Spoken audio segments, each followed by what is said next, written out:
Veel üsna hiljuti, kui tahtsime oma asukohta kindlaks määrata, siis küllap võtsime taskust välja mõne paberkaardi või sorisime atlasest.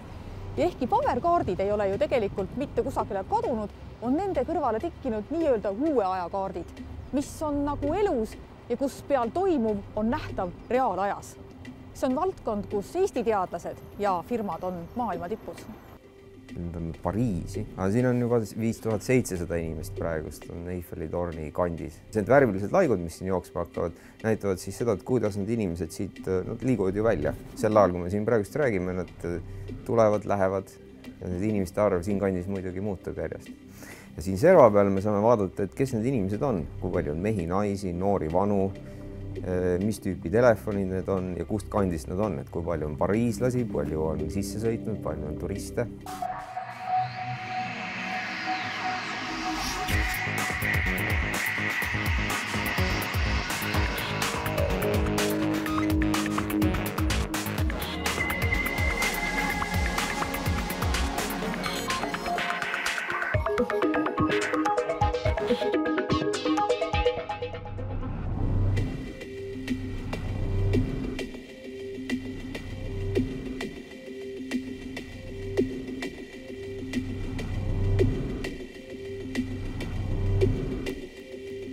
Esimesed kaardid on ilmselt sama vanad kui inimkond ise. Algas see ilmselt mingi liiva peale joonistamiseks, kalju peale joonistamiseks ja mõttega, et üks jahimees korja saaks teisele midagi selgeks teha. Aga need maakaardid tekkisid siis, kui oli vaja minna kas siis röövima või sõjakäigule või... Tavalisest maakaardist kujunesid aja jooksul teemakaardid, nagu näiteks navigatsiooni, maakasutus, metsakorralduse ja sõjaväekaardid.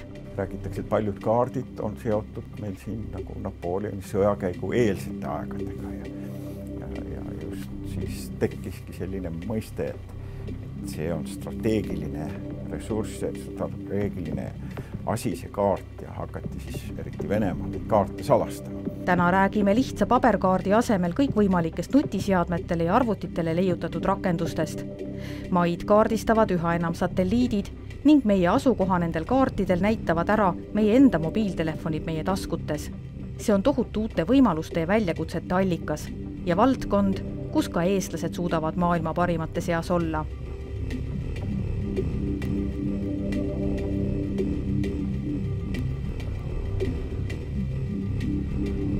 Möödunud aastal pöördus Regio poole palvega Saudi Araabia mobiilioperaator, et leitaks lahendus 10 000 Hadži palverändurite positsioneerimiseks ning jälgimiseks.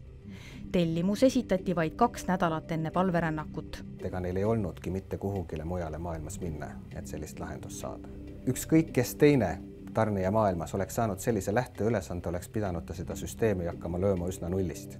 Meie oleme oma lahenduse üles ehitanud sellisel modulaarsel viisil, et meil on nendest Lego tükkidest võimalik panna kokku erilahendusi väga lihtsal viisil. Saudi Araabiale tuli välja töötada kaart, mille abil positsioneerida hätta sattunud palverändureid. Jälgida tuli vaesematest riikidest pärit osalejaid, keda oli umbes 90 000. Paljudele neist anti Saudi Araabia piiril telefon taskusse ning kogu loo mõte oli ära hoida iga-aastane 100 palverändurite eksimine ja sellega seotud segadused. Ehk siis, kui palverändur hätta jääb ja ära eksib ja helistab kõnekeskusse, siis kõnekeskuse operaator vaatab, otsib kaardis lähima potentsiaalse aitaja ja kui ta ei saa telefoni teel aidatud, siis ta viib nad kokku. Või teistpidi, kui tehakse monitooringut ja nähakse, et mingisugune osa positsioneeritavastest inimestest või üks neist on sellelt teelt nagu juba kõrvale kaldunud, saab ka neile helistada ja öelda, et tulge nüüd tagasi, et te olete nagu valesse suunda minemas. Eestlastel tuli siin arvestada oludega, mis välistasid GPS-i kasutamise. Tarvitusele tuli võtta mobiilivõrk. Enamus selliseid asukoha määravaid lahendusi töötavad GPS-süsteemil. Kuid sellises situatsioonis, nagu on Hadži, kus kõrbes toimub inimeste massiline liikumine, kus ei ole võimalik ja kus see üritus toimub mitu päeva ja kõik need GPS-iga vahendid, nutitelefonid, GPS-i moodulid, nad söövad sedavõrd tugevasti akut, et see aku saab lihtsalt otsa ja sellest asjapulgast ei ole kasu, kui see aku otsa saab. Et ta enam ei positsioneeri ja hakata kõrbesse looma eraldi elektriliine selleks, et oleks igal pool laadimispunktid, kui palju see takistaks seda liiklust, mis edasi teeb. Et ühesõnaga GPS, ma arvan, sellises situatsioonis ei tööta. Kuidas mobiiltelefoni positsioneerimine käib? Selleks on 10 eri viisi ja igalühel on oma head ja vead. Kõige lihtsam on selles, mis on kõige vanem meetod, on see, et mina olen siin ja minu telefon kasutab mingist mobiilimasti. Ja siis mobiilimast on siin, see levi on siiamaani, mina olen siin, mobiilimast on siin ja siis see koordinaat siin. Ega nemad ei tea, kus ma olen. Nad teavad, kus mast on ja siis selle masti koordinaat ongi minu koordinaat. Niimoodi öeldakse, kus ma olen. See on ju ebatäpne. Linnas oleme positsioneeritud sel moel 500 meetrise täpsusega, metsas kuni mõnekümne kilomeetrise täpsusega. Saab mõõta ka minu kaugust mastist. Ja siis saab siukse rõnga. Ja selle rõnga paksus on 500 meetrit kuni 1 kilomeetrit. Siis me saame siukse ringi. Aga mobiilivõrk on üles ehitatud niimoodi, et enamik maste töötavad siukse 3 sektoriga ja tulemusena ma saan anda siukse banaaniks, nimetame seda. Ja banaan on juba palju täpsem kui siukene suur ring või rõngas ja praktikas see ongi see, kuidas mobiilivõrgus Eestis ja Euroopas inimesi positsioneeritakse. Samamoodi leiti eksinud inimesed üles ka Saudi Araabias. Sellest täpsusest piisab, et eksinud inimene õigele teele tagasi suunata. Linnas mõnisada meetrit ja kõrbes mõni kilomeeter on täiesti piisav, et õige suund jälle kätte näidata. Ja see lahendus ei olnud ainult tarkvara installeerimine, vaid sellist tüüpi positsioneerimislahendused on seotud tihedalt mobiilioperaatori võrgu tarkvara ja võrgu osadega. Muidugi tundus ka meile alguses võimatu ülesandena see kõik 2 nädala jooksul ära teha, aga sellise 2-3 kuu jooksul oleksime seda ka suutnud suure tõenäosusega teha ainukesena maailmas. Lisaks tuli eestlastel kokku panna ka korralik Mekka-kaart. Asja käigus selgus, et Mekast ei ole nii head kaarti, kus oleks peal kõik tänavad, tänavanimed, mošeed, need punktid, mis võiks olla nagu just nimelt sellised visuaalselt palverändaja poolt nagu nähtavad. Tänapäeval võib inimese põhimõtteliselt koos kõigi tema isikuandmetega kaardi peale jalutama panna. Ja üks probleem, mis on tekkinud, on küsimus, kuidas seda kõike teha nii, et meie elu läheks paremaks ja samas, et säiliks meie privaatsus. Kui meil on taskus piisavalt hea nutitelefon, siis jälgivad meid satelliit, mobiilmast ja wifi purk.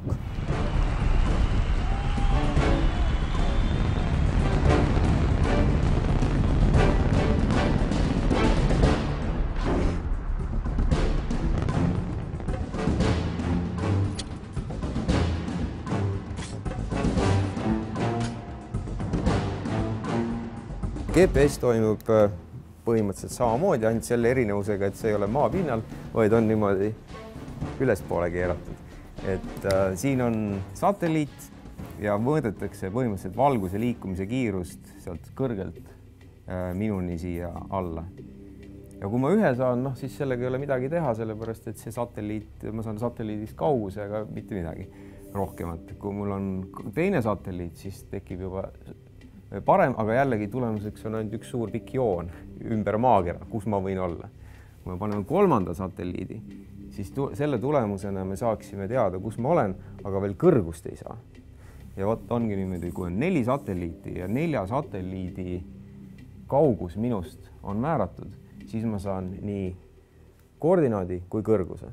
Ja see on oluline erinevus GPS-i ja mobiilide positsioneerimise vahel, et mobiilide positsioneerimine ei anna kõrgust. GPS-il on see häda, et ta ikkagi ei levi keldritesse, garaažidesse, isegi suurte kontorite, nõupidamiste ruumidesse ei ole näha. Sel juhul tuleb appi wifi võrk. On see nipp, et eriti linnakeskkondades ei ole ainult mobiilivõrk see, mis meile asukohta annab, vaid kogu linn on täis wifi tugijaamasid. Ja mida siis tehakse on see, et sisuliselt sa pead ära kaardistama kogu linnas, millised wifi tugijaamad siia kostavad. ja kui tugevalt nad kostavad. Sisuliselt nagu igal kohal, kus ma seisan, on olemas justkui sõrmejälg. Inglise keeles nimetatakse fingerprinting. Et kui ma selle koha peal olen, siis on mul need wifi purgid, mille nimed on kõik ju eraldi olemas. Et üks on tugevam, teine on nõrgem. Järelikult ma olen nagu siin tänavanurgas või teises otsas. Mis sa arvad, kuidas seda linnu kaardistatakse? Kes see küll sõidab ringi ja kes see kaardistab? Meie ise. Et kellel on need nutitelefonid, seal töötab reaalselt niimoodi, et kui meie natukene korra paneme GPS-i sisse, siis ühtlasi vaadatakse meie ümber, sest wifi on ka ju mobiiltelefonides sees. Sealt saadakse teada, millised wifi tugijaamad on ümberkaudu. Sellest saab selle konkreetse koha jaoks üks sõrmejälg, siis see saadatakse Google'ile või Apple'ile, kes paneb selle ilusti kirja. Ja enamusel meist pole aimugi, et töötame muu hulgas ka vabatahtlike kaardistajatena. See jaht tuleb sellel hetkel, et kui me ostame uue telefoni ja lülitame sisse, siis on seal terms and conditions või need liitumistingimused, mida keegi läbi ei loe. Selle koha peal kõik me anname jahi ja siis unustame ära, et me selle jahi Google'itele ja Apple'itele andsime.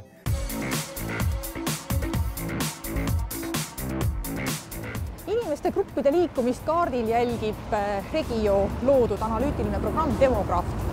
See ei nuhi üksikisiku järel, vaid näitab näiteks linnaplaneerijatele, kuhu on mõtet ehitada maju, milliseid teid tuleks laiendada ja näiteks kaupmeestele, kus liiguvad nende kliendid ja kuhu on üldse mõtet reklaame saata.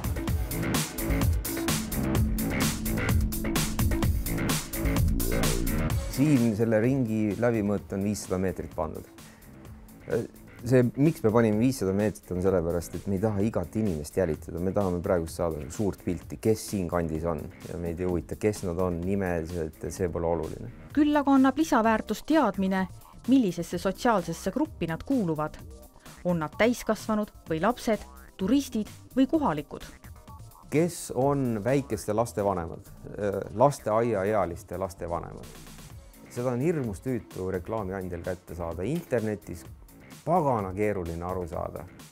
Google võib näha kurja vaeva vaadates, mis veebilehtedel me käime, mis otsisõnu me tahame, seda meeletult keeruline selle kätte saada. Aga kui me võtame selle asukoha info, mida meie Demograftiga teeme, siis kes on need inimesed, kes käivad kahtlaselt 5 korda nädalas, 2 korda päevas lasteaedade juurest läbi, iga kord seal olles 10 minutit. Lapsevanemad, ühtegi teist elanikurühma maailmas ei ole, kes sinna sellistel aegadel läheks. Või siis jalgpallihullud. Et kuidas saada teada, kes on jalgpallihull? Ma saan teha niimoodi, et ütlen konkreetse jalgpallimängu ja siis vaatan, et kes seal olid selle jalgpallimängu ajal. No siin on konkreetne Manchester City ja Manchester Unitedi mäng, aga üks mäng selle järgi ei saa hästi järeldada, et tegemist on jalgpallihuvilisega või sügava jalgpallihuvilisega. Panin teise mängu juurde. Ja see on siin praegust valitud niimoodi, et mõlemad mängud on Manchester City mängud. Ja tulemuseks on siis saab ligi 4000 inimest, kes on Manchester City mängudel käinud nendel 2 mängul. Et me selliste uurimisega ei taha väga põhjalikuks minna. Et praegust ma näitasin, et meil on 4000 Manchester City fänni siin. Ma võin siia veel panna elukoha järgi, et kes tulevad Oxfordist. Ja sain ainult 100 inimest. Ja kui ma oleksin ühe asja siia juurde, siis ma ei saaks enam vastust. Sellepärast, et me oleme hinnanud kuskil 100 inimese peal on see piir, millest me ei taha nagu detailsemaks minna, sest meie asi ei ole kellegi taga luurata. Demografti funktsioon on osaliselt võimalik kasutada juba mobiilioperaatorite olemasolevate andmete põhjal. Täpsemad analüüsid nõuavad aga lisainvesteeringuid sidevõrkudesse, tehakse seda siis, kui see on majanduslikult otstarbekas. Me suudame töödelda umbes 10 asukoha uuendust iga inimese kohta tunnis. See on 2 suurusjärgu võrra rohkem kui see, mida siiamaani on ääri-veeri proovitud. Et tänu sellele on meie analüüsid ülimalt täpsemad kui need, mis siiamaani tehti.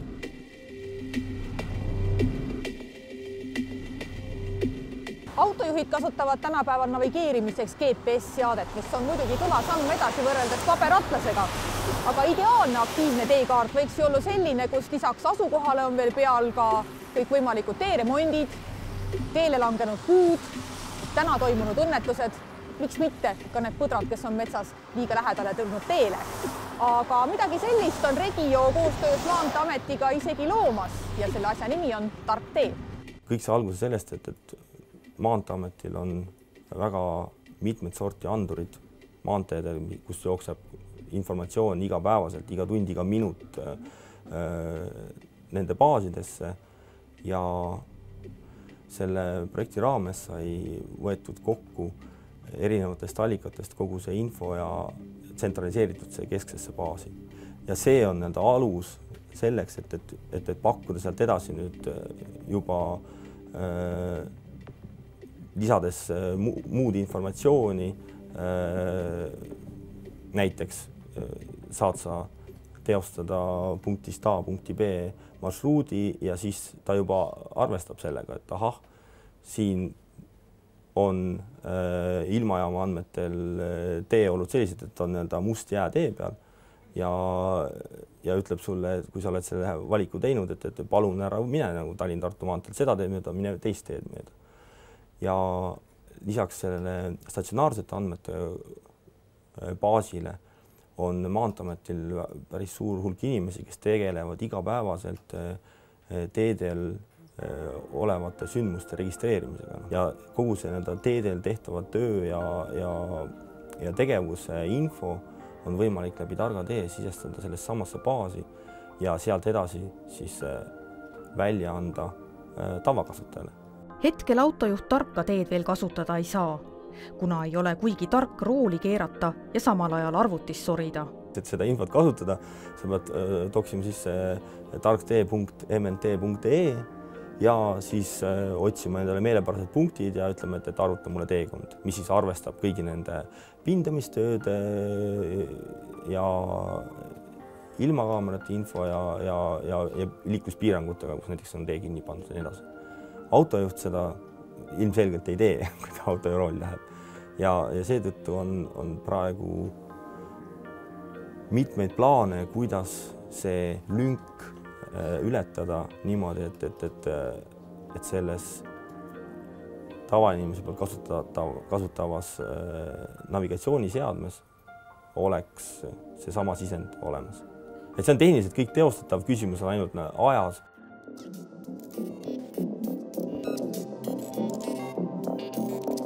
Kaart kui selline on ka südameks kiirelt teisaldatavale julgeolekusüsteemile IMSK, mille loomisest Regio osa võtab koos maailma selle alla suurimate tegijatega Thales, Saab ja Selex.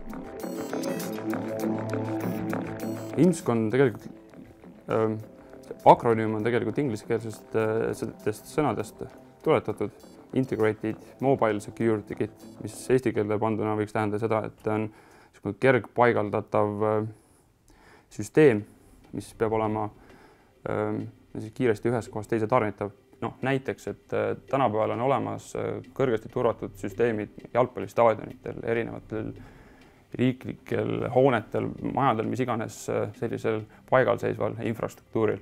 Hea näide, et kuskil Härmatalus saadakse kokku, eks ju. Kutsutakse tähtsad isikud kohale ja siis on sinna vaja paigaldada selline süsteem, mis tagaks kõikide inimeste turvalisuse. Et kasutatakse üle 20 erineva sensori, mida siis on võimalik kiiresti tuua Euroopast, X asukohast, Prantsusmaalt, Itaaliast, Rootsist kohale.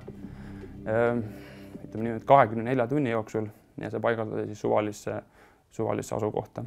See tähendab, et koha peal peab olema paigaldatud kogu integratsioon. Sa pead selle püsti saama, sa pead erinevate moodulite vahel tekitama sellise info liikumise, et kui üks süsteem sulle midagi ütleb, siis see jõuaks ka kindlasti sinna keskele kokku. Süsteem tähendab hulka kaameraid, mis ümbruskonda ja inimesi jälgivad. Enamasti tuvastatakse liikumised ja inimesed läbi videotöötluse. Loomulikult võib kasutada ka erinevaid muid vahendeid, näiteks GPS-info või mobiilpositsioneerimine antud juhul väga hästi ei tööta, sest see ala on tavaliselt väike. Et ikkagi läbi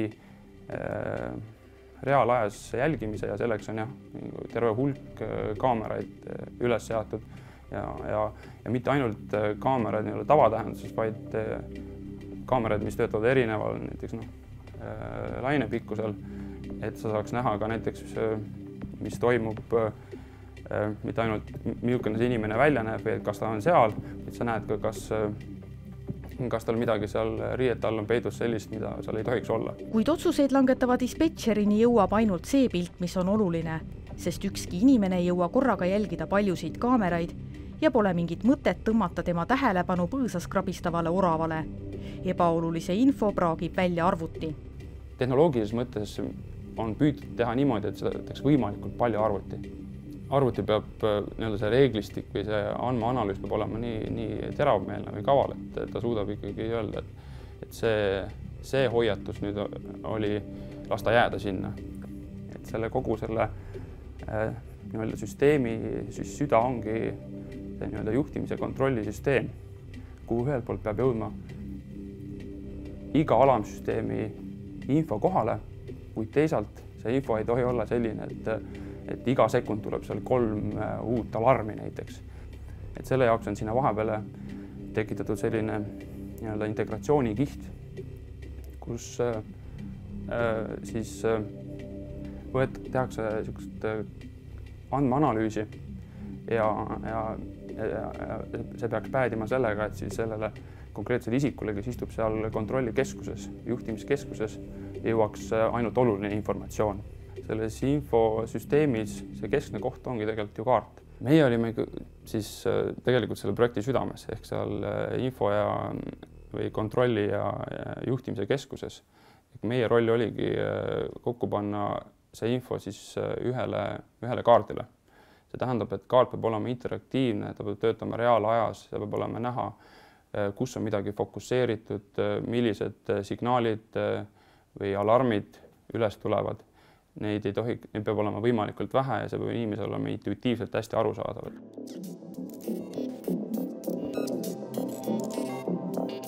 Võiks arvata, et maakaarte joonistatakse tänapäeval satelliidipildi abil. Tegelikult tehakse seda enamasti vaid 3. maailmas, sest arenenud maailmas on väga täpsed maakaardid juba ammu olemas. Aafrikas, Aasias, kus seni üldse kaardid puudusid, on vaja täiesti nullist üles joonistada. Eesti põhikaardi tegemisel on satelliiti tulnud kasutada vaid korra. 2000-ndate alguses Vene piiriäärsed alad joonistati Ikonose satelliidipiltide pealt maha, sest Maa-amet ei tohtinud lennata nii piiri lähedalt. Satelliidipildid on aga tänapäeval aluseks hoopis uut laadi funktsiooniga teemakaartidele. Näiteks raiekaardile, mille pealt saab jälgida, mis meie metsades toimub, mis sinu enda metsas toimub. Maailmas on taolist kaarti kasutatud 10 aastat, osaliselt on see olemas olnud ka meil. Regio on tegemas esimest üle-eestilist raiekaarti. No satelliidipildi pealt saab välja arvutada, et kus siis tegelikult metsa raiuti. Et üks asi on see, nagu tuleb raielubade pealt välja, et kus need raiealad olema peaksid, aga siis saab välja arvutada, et kus nad tegelikult olid. Meil on vaja 2 satelliidipilti. Võib ka ühe pealt, aga siis on tulemus ebatäpsem. Et satelliidipilt enne ja satelliidipilt pärast. Ja lühidalt võib sedagi kirjeldada nii, et kus enne mets oli ja pärast ei olnud.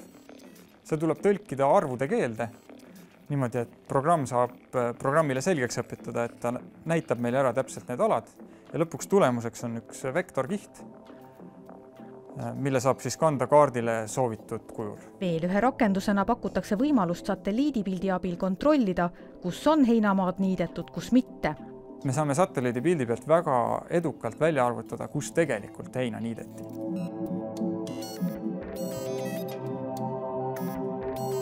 Ja samamoodi juba mõõdetakse meie üleujutusi. Me alustasime üleujutuste kaardistamisega 2010 kevadel. Me kõik mäletame, 2010 talv oli väga lumerohke ja kui ühel hetkel see kõik ära sulas, siis meil üleujutusalasid kokku, ma võin nüüd arvu ka välja öelda, oli umbes 500 ruutkilometrit. See on tohutu ala. See on peaaegu 2 võrdsjärve. Veel üks huvitav rakendus on pinnase liikumiste tuvastamine millimeetrise, sentimeetrise täpsusega. Praegu on just Tartu Ülikoolis 1 bakalaureuse ja 1 magistritöö minu juhendamisel. Ja siis me saame teada, et kui palju Ida-Virumaal tegelikult on mingi ala vajunud või kerkinud, tõenäoliselt ikkagi vajunud. Nii samamoodi on valminud esimene üle-eestiline satelliidiandmetest arvutatud biomassi jaotuse kaart.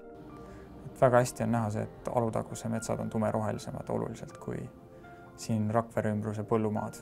Ning esmakordselt esitatakse ÜRO-le iga-aastane kohustuslik aruandlus selle kohta, kui palju meie maastikud süsihappegaasi seovad satelliitpiltidelt arvatatu järgi.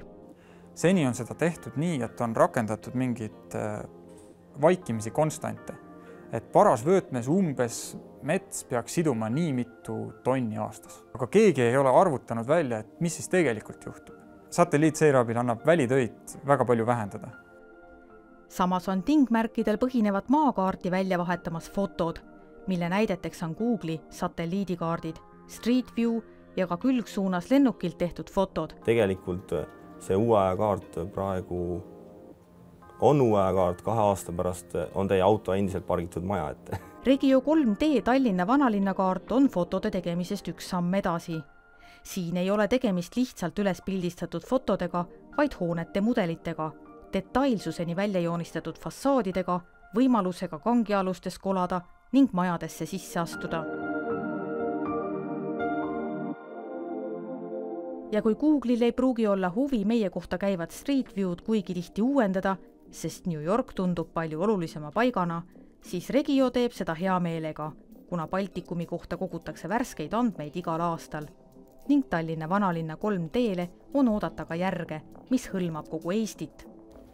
Ajakohasus andmetel on hästi oluline, et võib-olla väga kaasaegne lahendus, aga kui sul on aeg edasi läheb, siis inimesed alati ootavad, et nüüd oleks kõige uuem pilt ja seetõttu jah, Tallinna 3D näitel võiks öelda, et me saame 2 aasta pärast pakkuda sarnast lahendust näiteks kogu Eestile ainult, et see on ajas uuenev.